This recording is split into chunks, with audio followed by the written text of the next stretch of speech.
Sí, nos hablan de la liga farmacológica. Sí, buenos días. Gracias, Alaza. Realmente es un amigo y me siento como en mi casa cada vez que vengo a Buenos Aires, porque a través de los años he podido ir cultivando bellas amistades aquí. Agradecer al comité organizador por la invitación, felicitarles ya por el éxito del Congreso. Y nosotros durante estos 2 días hemos escuchado hablar de hipertensión arterial en sus diferentes vertientes, tratamiento farmacológico, abordaje en el adulto mayor, pero en estos minutos vamos a conversar de una forma diferente. Vamos a hablar sobre el tratamiento no farmacológico de la hipertensión arterial y hacer un pequeño paseo por las cosas y los factores que influyen en el mismo. A modo de introducción, un poquito de estadística. La hipertensión arterial, como ustedes saben, es una enfermedad multifactorial donde aproximadamente el 30 o 50% de la variación de la misma va a obedecer a factores genéticos. Todo el resto va a venir determinado por factores que van a estar ligados, sobre todo al estilo de vida que lleva el paciente.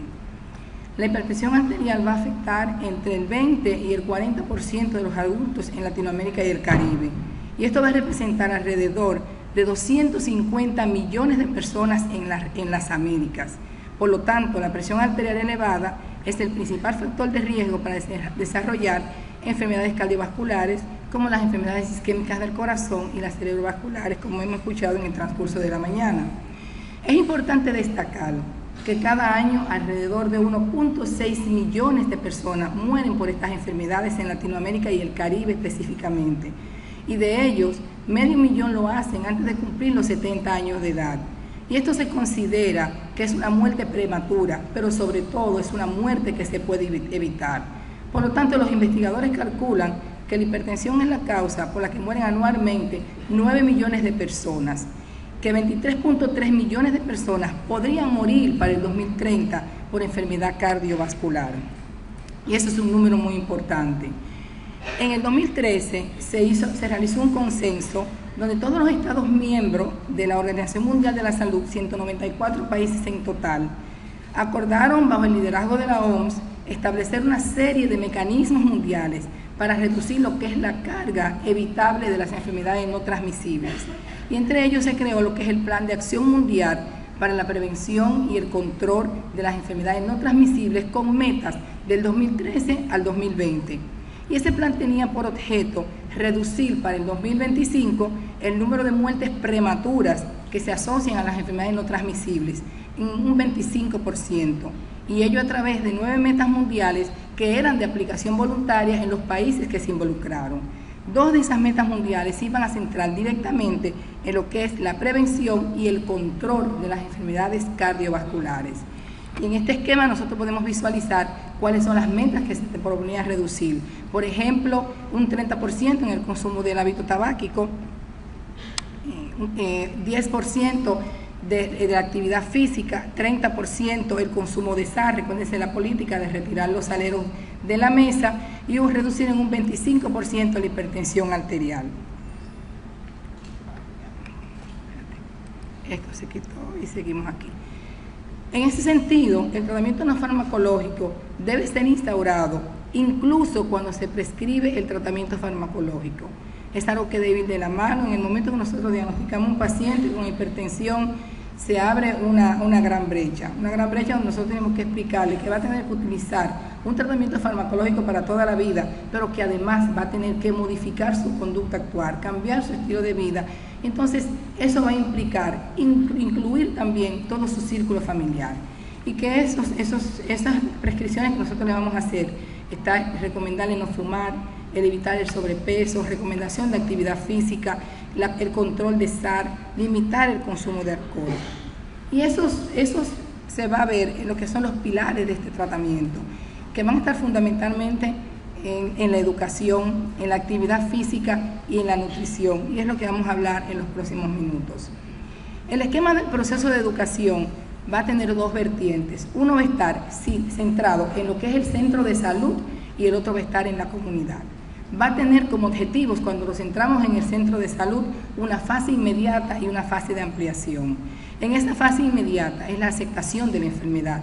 Nadie está preparado para decir o para asimilar que tiene una enfermedad con la que tiene que convivir toda la vida. Entonces, nuestra misión es, en el momento de diagnosticar a un paciente, pues sentarnos y hacer que él se empodere de esa enfermedad, explicarle, que él conozca de la forma más efectiva su enfermedad y más llana, en el lenguaje más llano posible, porque es la única forma que nosotros vamos a lograr que ese paciente tenga un apego eficaz al tratamiento.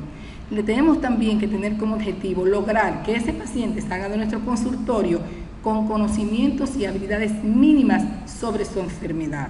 Pero ya en una fase posterior debemos ampliar los conocimientos y las habilidades. ¿Cómo se hace esto? A través de grupos en la comunidad, a través de hacer charlas educacionales a los pacientes para que se conozcan, se creen grupos de pacientes crónicos, sean hipertensos, diabéticos, etcétera, y entre ellos compartan experiencias y vivencias y puedan tener mayor empoderamiento de su enfermedad y por tanto mejoría de su tratamiento.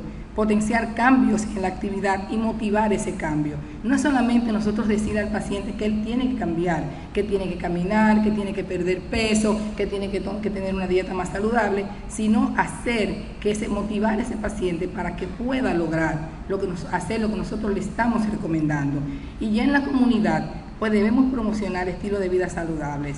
Por ejemplo, en mi país existen lugares ya donde se juntan las personas para realizar actividad física.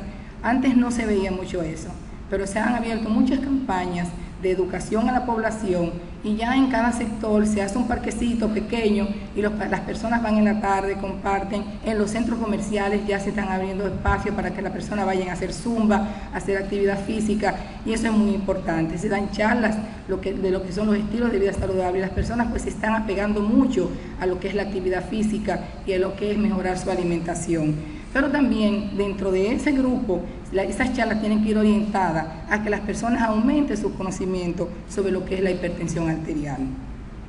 Hay un dicho que dice que la mejor medicina es el médico mismo, ya que la actitud comprensiva es terapéutica en sí mismo. Y esto viene dado por Balin. Michael Balin nació en Budapest en el año 1986 y murió en Londres en el 70. Él fue psicoanalista, bioquímico británico y su origen era húngaro. Sin embargo, en la década de los 40, él inició lo que se llamaban los famosos grupos Balin, cada uno de los cuales era coordinado por un psiquiatra. Y esto lo conformaban médicos no psicoterapéuticos, o sea, simplemente el psiquiatra era el coordinador y los médicos demás no eran psicoterapeutas.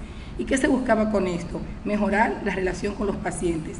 Esto nos traduce a nosotros que desde la década de los 40 es importante el conocimiento de que la relación con el médico paciente es fundamental para nosotros tener un éxito en el tratamiento con el paciente. Si nosotros no logramos una conexión en el consultorio, en nuestra primera visita, ese paciente no va a salir satisfecho con nosotros. Y es el paciente que va a empezar a cambiar de médicos y va a seguir buscando más opinión.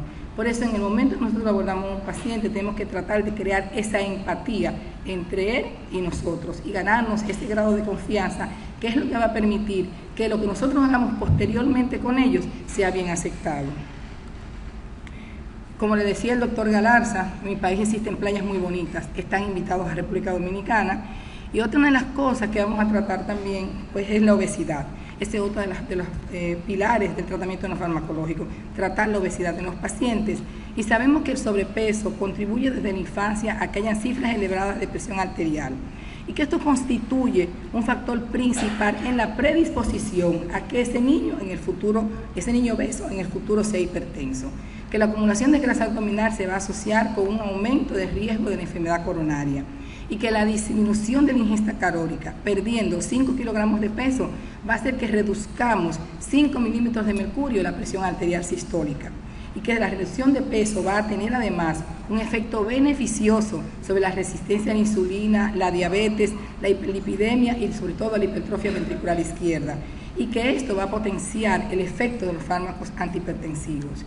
Y que los factores principales que se involucran en el desarrollo de la obesidad, 30% van a ser genéticos, pero lo más importante, el 70% van a ser los factores ambientales. Nosotros vivimos totalmente en un ambiente obesogénico y eso es lo que conlleva que haya una mayor obesidad a nivel mundial. Los cambios nutricionales en el control de peso son muy importantes y se ha demostrado cómo la reducción de 5 a 6 kilogramos de peso tiene un impacto importante en lo que es la modificación metabólica y en los aparatos cardiovasculares y osteomusculares. Recuerden que los pacientes obesos, sobre todo, tienen muy grandes problemas de osteoartrosis y dolores articulares, sobre todo en rodillas y tobillos, articulaciones grandes que soportan peso, y que idealmente el paciente debe llegar a un peso normal y a un índice aproximadamente de masa corporal inferior a 25, y que los pacientes hipertensos y con sobrepeso o obesidad, cuando se les reduce solamente el 3 kilogramos, se va a producir una caída de 7 a 4 milímetros de mercurio en la presión arterial.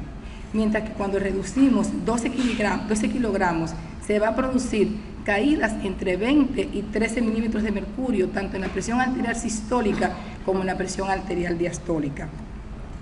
La dieta es muy importante. Hablaremos un poquito más adelante sobre ella, pero es importante conocer que la dieta DASH tiene bastantes similitudes con la dieta mediterránea, y esto es porque se fundamenta en un consumo elevado de frutas y verduras, y que la sustitución de en gran parte de las carnes rojas por pescado, y aunque no se ha demostrado que esta dieta mediterránea tenga efectos importantes sobre la cifra de presión arterial, sí se ha asociado su consumo con una menor incidencia de enfermedad cardiovascular.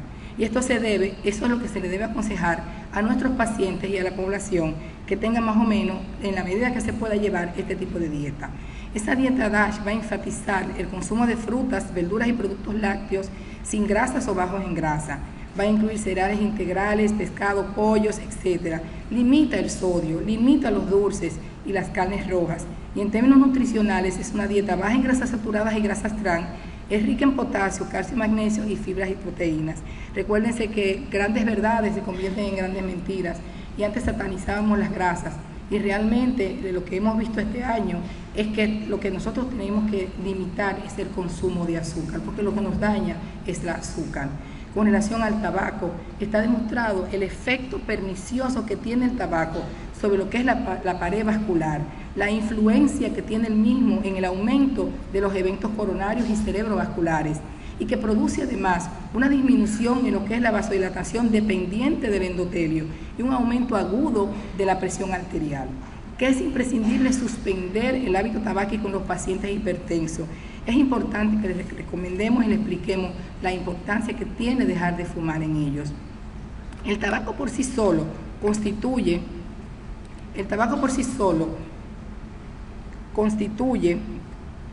un factor de riesgo individual más importante en la enfermedad cardiovascular, tanto en los fumadores activos como en los fumadores pasivos. Es la principal causa prevenible de muerte, ya que cada año mueren más de 7 millones de personas por el hábito tabáquico. Y de esos 7 millones, 6 millones son fumadores directos y aproximadamente 890,000 personas son fumadores no pasivos.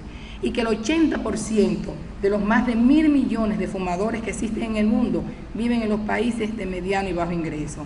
Y lamentablemente, aparte del hábito de fumar el cigarrillo como tal, también tenemos otro embate, que es el famoso cigarrillo electrónico. Ahora mismo en República Dominicana, la Philip Morris está haciendo una incursión muy violenta, diría yo, porque está invitando a las sociedades especializadas, llevando expertos para que le expliquen que utilizar el cigarrillo electrónico es inocuo, pero no es inocuo, porque la única diferencia que existe entre tener un tabaco en la mano y un cigarrillo electrónico es la combustión de la nicotina, que a los grados que se produce la combustión no se va a producir cenizas, pero sigue siendo nicotina y por lo tanto sigue botando humo y sigue siendo el mismo riesgo para las personas, tanto los activos como los fumadores que están pasivos.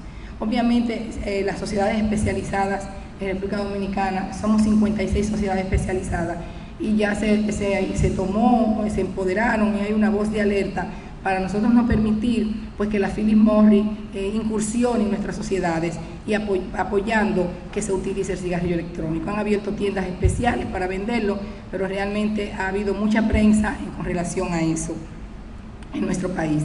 Es importante también destacar que el tabaco aumenta el riesgo de enfermedad cardiovascular exponencialmente en 2 a 3, y que abandonar este hábito va a disminuir el riesgo al primer año en un 50%, y que a los 5 o 15 años de haber dejado de fumar, el riesgo se va a igualar con los pacientes que no tenían factores de riesgo. Con relación al alcohol, este tiene una relación lineal con lo que son los valores de presión arterial y la prevalencia de la hipertensión. Este atenúa los efectos de los fármacos antihipertensivos. Algunas personas dicen, no, yo me tomo mi pastilla de la presión con una copa de vino, yo me la tomo con un trago de ron. No es lo ideal. Es un factor de riesgo para los accidentes cerebrovasculares y la ingesta del mismo debe limitarse a 30 gramos de etanol por día en los varones y 20 gramos por día en las mujeres. Esto es algo muy difícil de lograr, porque cuando nosotros tenemos un paciente hipertenso que fuma y que toma alcohol, hay que negociar, hay que sentarse a hablar con ellos y tratar de que comprendan, porque es muy difícil que de la noche a la mañana nadie cambie un hábito de lo que hace comúnmente. O sea, hábito es hábito. Entonces es muy difícil que una persona, tú le digas, tú tienes que dejar de tomar alcohol porque vas a tomar medicamentos para la presión. Entonces hay que tratar de orientarlos y explicarles realmente qué es lo que pasa. Si no se sobrepasan esos niveles, no va a aumentar. Entonces tú le dices a los pacientes, mira, no te tomes la botella entera, pero vamos a negociar que te tomes tu copita de vino. Se va a sentir más tranquilo. Con relación al azar, los estudios epidemiológicos han demostrado su relación con la prevalencia de hipertensión arterial. Hay un grupo de pacientes que son muy sensibles especialmente a las dietas ricas en sodio, y esto está ligado específicamente a efectos neurohormonales, y en ellos tiene una mayor afectación visceral. La reducción de la ingesta de sodio a 5 gramos por día va a reducir aproximadamente 6 milímetros de mercurio de la presión arterial sistólica. Por lo tanto, se recomienda que la ingesta de cloruro de sodio no supere los 6 gramos por día en las personas. La respuesta al consumo de sal es individual, es algo individual en cada paciente. Y los ancianos y los pacientes de raza negra, y los diabéticos y los hipertensos con resistencia a la insulina son los más sensibles y los que más se benefician de que reduzcamos el consumo de sal. Debemos tener un control clínico correcto de la ingesta de sodio, y esto se puede hacer mediante un análisis de la electrolisis de 24 a 48 horas. Y sabemos que un consumo de sal menor de 6 gramos por día va a producir una natriuresis de 100 miliosmoles por día. La actividad física es algo muy importante. O sea, es algo que tiene que ir de la mano con cualquier tratamiento que necesitemos un paciente, no solamente antihipertensivo, no solamente un paciente hipertenso, cardiópata, diabético. Todos los pacientes que tengan una enfermedad crónica no transmisible deben de tener un programa de actividad física implementado de acuerdo a sus capacidades y sus limitaciones. Hay una página muy bonita de Exercises Medicine, donde en esa página, si ustedes entran, pueden ver la prescripción del ejercicio, porque debemos de aprender a prescribir ejercicio a nuestros pacientes, la prescripción del ejercicio de acuerdo a la patología que tiene ese paciente. Y la realización del ejercicio físico aeróbico no intenso regular, como nadar o caminar 30 a 45 minutos 3 a 4 veces por semana, tiene efectos importantemente beneficiosos y puede disminuir la presión arterial entre 4 a 8 milímetros de mercurio. Y los ejercicios isométricos, como están de moda de levantar pesas, también debemos delimitarlos. Se puede describir o se ha descrito que hay una ligera y posible mejoría de la función endotelial en aquellas personas que realizan actividad física. El sedentarismo está dentro de los factores que se pueden modificar, ya que la inactividad física se considera uno de los mayores factores de riesgo para el desarrollo de enfermedades cardiovasculares. Estar sentado nos enferma. Incluso se ha establecido que existe una relación directa entre lo que es el estilo de vida sedentario y la mortalidad cardiovascular, que el ejercicio regular disminuye la presión sanguínea, aumenta los colesterol HDL, ayuda a prevenir el sobrepeso y la diabetes, y por otro lado, colabora a que se disminuye el estrés, considerado como otro factor que favorece la aparición de complicaciones. Es importante ya que nosotros pensemos en el estrés como otro de los factores de riesgo para el desarrollo de enfermedad cardiovascular. Y con relación al sedentarismo, si ustedes observan, estos son los porcentajes del incremento de los factores de riesgo con la gente activa y no activa. La persona sentada tiene un 270% más posibilidad de tener accidente cerebrovascular, 160% de diabetes, 100% cardiopatía isquémica, osteoporosis, fracturas, cánceres de colon, hipertensión arterial 70%, cáncer de mama 60%. Es un factor determinante el sedentarismo para los cuadros de depresión también. Por lo tanto, se recomienda realizar un mínimo de 30 minutos diarios de actividad física. En el trabajo, levantarnos cada cierto tiempo, mover las piernas, caminar, estirarnos. Y si nosotros vivimos en un ambiente donde haya cierta seguridad, pues dejar el carro y caminar unas cuadras pies hacia el trabajo, salir a dar paseos, evitar estar sentado mucho tiempo. Y con relación al sedentarismo, Si la señora Catherine Tudor y David Basser expusieron en un artículo en la Medicina del Deporte en 2004 que se consideraba una persona sedentaria cuando el número de pasos que daba al día era menor a 5.000, que entre 5.000 a 7.000 pasos por día eran poco activos, de 7.500 a 10.000 pasos eran algo activos, y que entre 10.000 y 12.500 pasos por día eran personas activas. Por encima de 12.500 pasos eran personas altamente activas. Por lo tanto, la prescripción del ejercicio es fundamental. El American College, el Colegio Americano de Medicina Deportiva se creó en el año 1954. La primera declaración sobre el ejercicio y actividad física se realizó en el 78. Y en el 1995, tanto el CDC como el Colegio de Deporte emitieron un comunicado conjunto donde daban una recomendación de salud pública que afirmaba que todos los adultos deberían realizar 30 minutos o más de actividad física de intensidad moderada en la mayoría o preferentemente todos los días de la semana. Ese enunciado se postula hasta el día de hoy, con algunas cosas que han cambiado. Por lo tanto, el ejercicio físico va a constituir un subgrupo en el que la actividad física se planifica, se estructura y es repetitiva, y que tiene como objetivo final e intermedio mejorar la forma física de la persona, incrementando en ella lo que es la capacidad funcional de su organismo. ¿Cómo definimos prescripción de ejercicio físico? Es el proceso por el cual se recomienda un régimen de actividad física de manera sistemática e individualizada, según las necesidades y referencias, con el fin de obtener los mayores beneficios con los menores riesgos. Por eso les decía que es importante, si pueden visitar esa página de la prescripción de ejercicio, porque ahí están todo lo que ustedes pueden observar para prescribir ejercicio de acuerdo a la patología del paciente, que el conjunto ordenado y sistemático de recomendaciones va a constituir el programa de ejercicio físico, o sea, lo que nosotros le recomendemos al paciente una vez que evaluemos sus condiciones, sus capacidades y qué puede hacer, es lo que va a constituir ese programa de ejercicio físico. Que la prescripción del ejercicio físico va a tener frecuencia, intensidad, tiempo y duración. Esos son los 4 aspectos que nosotros debemos recomendarle al paciente. Que la frecuencia se va a definir por el número de días por semana en que se debe realizar ese entrenamiento, y que la frecuencia de las sesiones va a depender en parte de la duración y la intensidad del ejercicio, y que se recomienda que esta frecuencia sea de 3 a 5 días por semana. En individuos obesos, hipertensos y diabéticos pueden realizar sesiones diarias trabajando intensidades bajas. O sea, puede hacer ejercicio todos los días, en vez de 30 minutos, 10 o 15 minutos. Claudia, sí, nos fuimos todos corriendo un poquito, entonces, un minuto. 2 minutos, terminamos. Y el tiempo, y las últimas recomendaciones de la medicina del deporte y la American Heart recomiendan como objetivo mínimo la práctica de ejercicio físico durante 30 minutos de intensidad moderada, realizando sesiones cortas de 10 minutos en individuos que tengan baja forma física. Y vamos a hablar un poquito rápido en estos 5 minutos, en 2 minutos de la nutrición, que decimos que la alimentación es cultural y la nutrición es científica. Los conceptos generales de la dieta, que es el gobierno que se debe seguir en el comer y el beber, y que el uso razonable y metódico de alimentos, cómo se seleccionan para consumirlo, es lo que constituye un régimen de alimentación.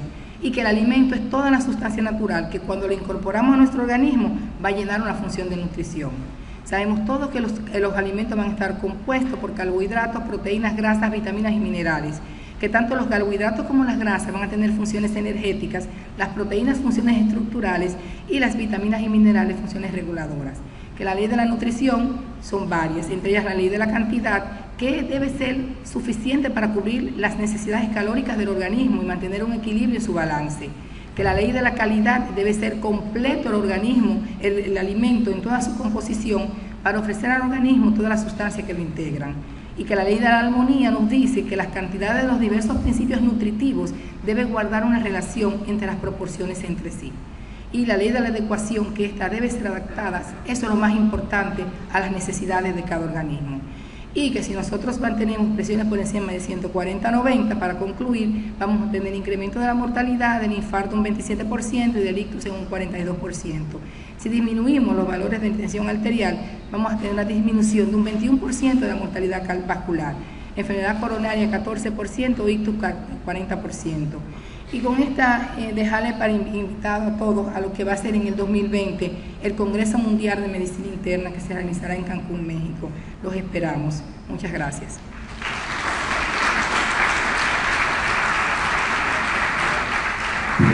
Muchas gracias. ¿Querés venir acá a la mesa? Tenemos 5 minutos para preguntas, el tiempo es corto, pero seguramente el público habrá para